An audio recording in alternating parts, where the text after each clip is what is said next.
ကျမရဲ့ CV cover letter selection criteria တွေကိုသေချာပြင်ဆင်ပြီးတော့မှ application လျှောက်ခဲ့တယ်အဲ့ဒါပြီးတော့ကျမ application အောင်တဲ့အခါမှာကျမကိုတယ်လီဖုန်းဆက်ပါတယ်တယ်လီဖုန်းနဲ့ interview အရင်စလုပ်ပါတယ်တချို့တက္ကသိုလ်တွေက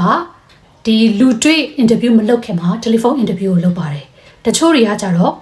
ဒီလူတွေ့ interview ကိုပဲ direct ခေါ်ပါတယ် Australia မှာဆိုရင်အလုပ်တော်တော်များများကတယ်လီဖုန်း interview နဲ့အရင်လုပ်လေ့ရှိပါတယ်အဓိကအကြောင်းရင်းကတော့ဒီ Australia နဲ့ America မှာဒီ job post တစ်ခုကိုလူတွေရာထောင်ချီပြီးမှရှောက်တဲ့အတွက်ကြောင့်မလို့သူတို့ဟာတဆင်ပြီးတဆင်လူတွေကို short ချတဲ့အနေနဲ့တုံးချင်းဖြစ်ပါတယ် phone interview မှာဆိုလို့ရှိရင်ကိုယ့်ရဲ့အကြောင်းကိုမေးတယ်နောက်ပြီးကိုကဒီအလုပ်ကိုဘာကြောင့်စိတ်ဝင်စားတာလဲသူတို့ရဲ့အလုပ်အကြောင်း